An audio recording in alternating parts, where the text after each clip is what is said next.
Welcome to பிரியமான சமையலறையில் பிரியா. இன்றைக்கி சேமியா வச்சு ஒரு பிரியாணி டேஸ்ட்டில் கிச்சடி தான் எப்படி செய்கிறதுன்னு பார்க்க போகிறோம். சேமியா கிச்சடி கொஞ்சம் கூட குலையாமல் நல்லா உதிரியாக எப்படி பொலன்னு செய்யலான்னு தான் இந்த வீடியோவில் பார்க்க போகிறோம். வாங்க வீடியோக்குள்ளே போய் டீட்டெயிலாக பார்க்கலாம். இதை செய்கிறதுக்கு நார்மலாக கடையில் கிடைக்கிற சேமியா தான் எடுத்திருக்கேன். நான் அந்த அணிலில் எடுத்திருக்கேன். உங்களுக்கு எந்த சேமியா வேணாலும் எடுத்துக்கோங்க.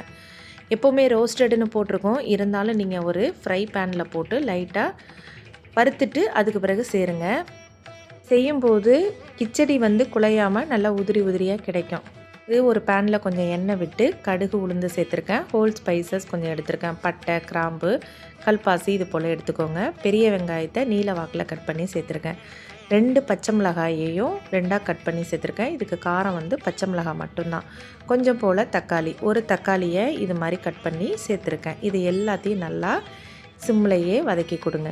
எண்ணெயிலே நல்லா சிம்மில் வதக்கினதுக்கு பிறகு நம்ம 1 ஸ்பூன் அளவுக்கு இஞ்சி பூண்டு விழுது இதில் சேர்த்துக்கலாம்.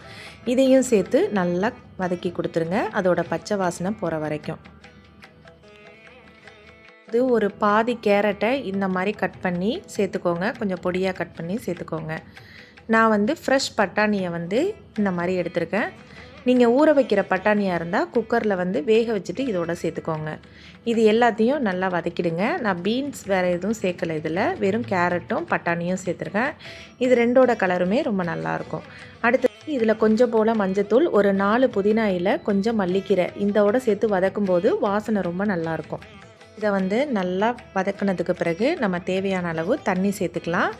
இந்த தண்ணி அதிகமாக இருந்துச்சுன்னா, சேமியாவுக்கு மேலே ரொம்ப நிறையா இருந்துச்சுன்னா தண்ணியை எடுத்துருங்க. சேமியாவும் தண்ணியும் சம அளவாக இருக்கணும். அப்போ தான் உங்களுக்கு உதிரியான கிச்சடி கிடைக்கும். நான் போட்ட உடனே பார்த்தீங்கன்னா 2மே ஈவனாக இருக்குது. தண்ணி ரொம்ப மேலே, சேமியா தெரியாத அளவுக்கு மேலே இல்லை. அப்படி இருந்துச்சுன்னா சேமியா குழஞ்சிரும் ரொம்ப தண்ணியில் ஸோ இந்த மாதிரி ஈவனாக இருந்துச்சுன்னா, சேமியாவும் தண்ணியும் ஒரே அளவில் இருந்துச்சுன்னா ஈஸியாக வெந்துடும். ஒரு 75% வரைக்கும் ஹை ஃப்ளேமில் வச்சு ஒன்று சேர விடுங்க. லைட்டாக தண்ணி இருக்கும்போது மூடி வச்சு இந்த மாதிரி சிம் பண்ணிவிடுங்க. கொஞ்சமாக கருவேப்பிலை, கொத்தமல்லி இது மாதிரி ஏதாவது இருந்தால் இதை சேர்த்துக்கோங்க. ஒரு ஸ்பூன் நெய் விட்டாலும் நல்லாயிருக்கும். நான் இதில் சேர்க்கலை, வேணால் உங்களுக்கு சேர்த்துக்கோங்க, அது ஆப்ஷனல் தான்.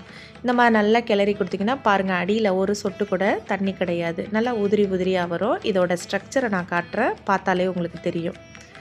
எந்த அளவுக்கு நீங்கள் எடுத்தாலும் கொஞ்சம் கூட சேமியா குழஞ்சே இருக்காது. ஒன்றும் தனித்தனியாக இருக்கும் ஒவ்வொரு சேமியாவும்.